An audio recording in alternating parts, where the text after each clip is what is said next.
Dear students, आज हम लोग rainbow second chapter 5 ideas that have help Mankind के कुछ महत्वपूर्ण ऑब्जेक्टिव क्वेश्चन सॉल्व करेंगे जो बिहार इंटरमीडिएट एग्जामिनेशन में इस चैप्टर से क्वेश्चंस पूछे जाते हैं।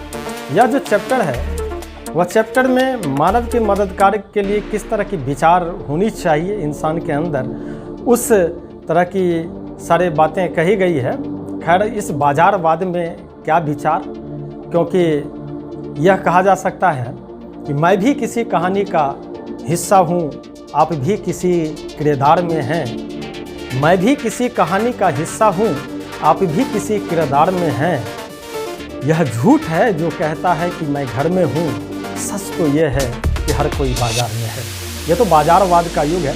खैर चलिए, अभी भी विचार समाप्त नहीं हुआ है। आइए इस चैप्टर के जो महत्वपूर्ण ऑब्जेक्टिव क्वेश्चंस हैं उस क्वेश्चन को हम लोग सॉल्व करते हैं और देखते हैं इसमें कौन कौन से महत्वपूर्ण ऑब्जेक्टिव क्वेश्चंस हैं। पहला क्वेश्चन है आपके सामने, ideas that have help mankind is written by, यह किसके द्वारा लिखा गया है? और ऑप्शंस है a doctor Zakir Hussain, b H.E. Bates, c Anton Chekhov या डी बर्ट्रैंड रसल। तो यह बर्ट्रैंड रसल के द्वारा लिखा गया है, इसलिए इसका राइट आंसर हो जाएगा option D Bertrand Russell. Next question, Bertrand Russell was a philosopher and a dash. Bertrand Russell philosopher तो थे ही, इसके अलावे वो क्या थे? पिछले साल की जो क्वेश्चन था उसमें दो ऑप्शन से एक साथ दे दिया था। ये बर्ट्रैंड रसल जो है वो हिस्टोरियन भी है और मैथमेटिशियन भी है। अगर ये दोनों ऑप्शंस आ जाता है तब तो ये कन्फ्यूजन आ जाए। ऐसे क्वेश्चंस नहीं पूछे जाने चाहिए, या तो हिस्टोरियन करके देना चाहिए या मैथमेटिशियन करके देना चाहिए।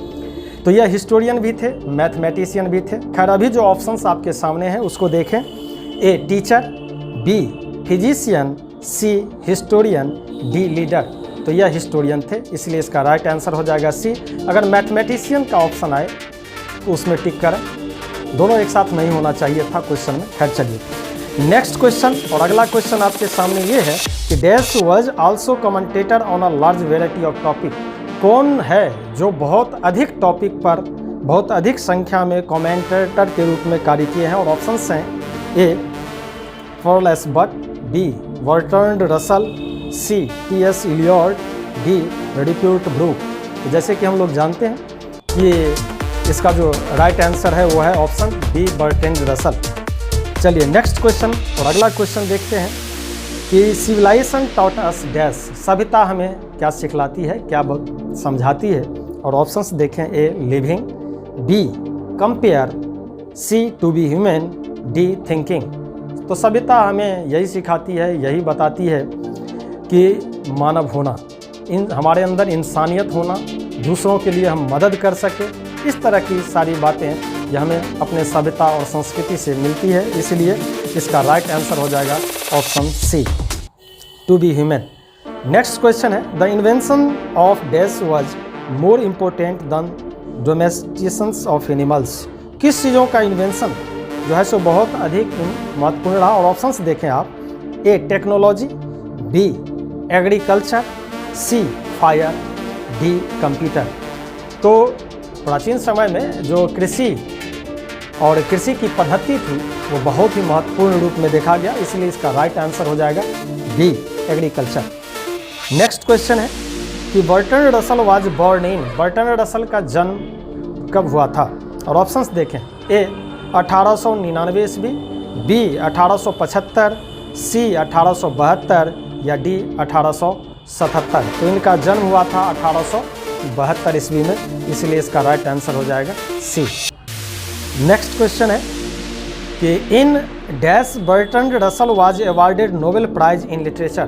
किस साल इनको नोबेल प्राइज दिया गया था लिटरेचर में? और ऑप्शंस देखें। ए 1950, बी 1952, सी 1965 या डी 1945। तो इसका जो राइट आंसर है, उनको 1950 ईस्वी में नोबेल प्राइज दिया गया था, इसलिए ऑप्शन ए सही है।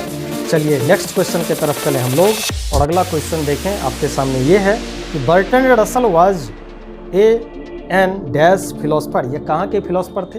और ऑप्शंस देखें।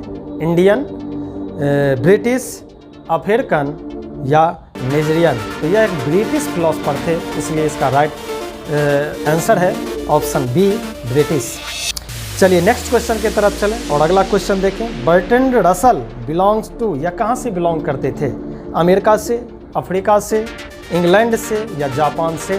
तो यह इंग्लैंड से बिलोंग करते थे, इसलिए इसका राइट आंसर है ऑप्शन सी इंग्लैंड। अगला क्वेश्चन, और अगला क्वेश्चन आपके सामने ये रहा कि how many types has Russell divided the ideas, कितने भागों में रसल ने आइडियाज़ को डिवाइड किए हैं, बांटे हैं? और ऑप्शन है आपका ए 1, बी 2, सी 3 या डी 4। तो उन्होंने दो भागों में बांटा है। एक जो पहला आइडियाज उन्होंने बताया था वह था नॉलेज एंड टेक्निक्स, और दूसरा जो उन्होंने कहा है वह है मोरल एंड पॉलिटिक्स। इसी पे आधारित अगला क्वेश्चन है, और जो नेक्स्ट क्वेश्चन है वो आपके सामने ये है कि the two ideas which contributed the mankind were knowledge and techniques and, दूसरा कौन सा है? एक आइडिया तो यहाँ पे दिया गया है कि नॉलेज एंड टेक्निक्स, तो दूसरा कौन सा आइडिया है? और ऑप्शन देखें, moral and values, B moral and politics, C moral and inventions, D moral and wisdom. तो दूसरा जो आइडिया है वह है मोरल एंड पॉलिटिक्स, इसका राइट आंसर हो जाएगा ऑप्शन बी। चलिए हम लोग चले नेक्स्ट क्वेश्चन की तरफ और अगला क्वेश्चन देखें। जो नेक्स्ट क्वेश्चन है वो कि every human death by starvation is preceded bye a long period of, कि स्टारवेशन का अर्थ होता है भूखमरी। जो हर इंसानी मौत जो भूखमरी से होती है उसके पीछे एक लंबी अवधि होती है, और किस चीज़ों का वो देखें।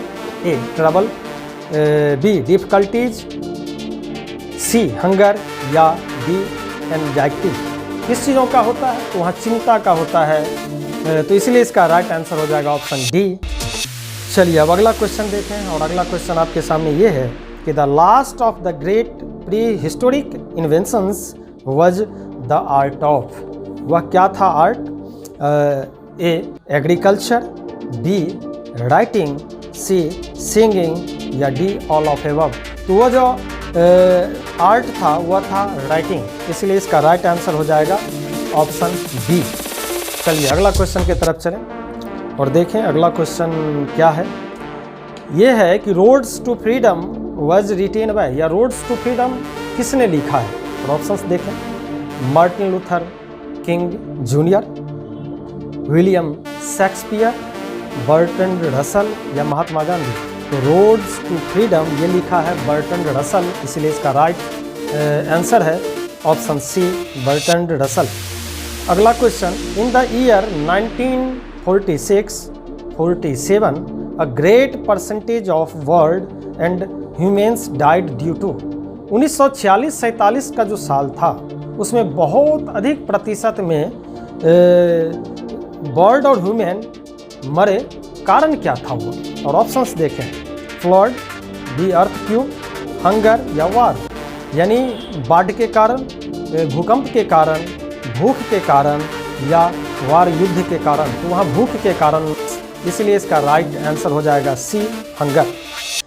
अगला क्वेश्चन देखें next, who gave the theory of evolution. ये जो थ्योरी ऑफ इवोल्यूशन है वह किसने दिया था? चार्ल्स डार्विन ने या मिल्टन ने या न्यूटन ने या एडिसन ने? तो ये evolution of theory of evolution यह दिया हुआ था चार्ल्स डार्विन ने, इसलिए इसका राइट आंसर हो जाएगा ये। चलिए अगला क्वेश्चन है, utilization of dash proved to be a milestone in human progress.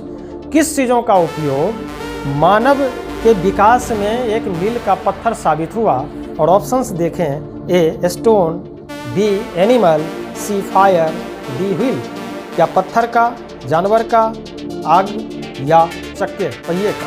तो उसमें आग, इसलिए इसका राइट आंसर हो जाएगा मील का पत्थर जो साबित हुआ है वह है आग विकास में, मनुष्य के प्रगति में, इसलिए इसका राइट आंसर है सी फायर।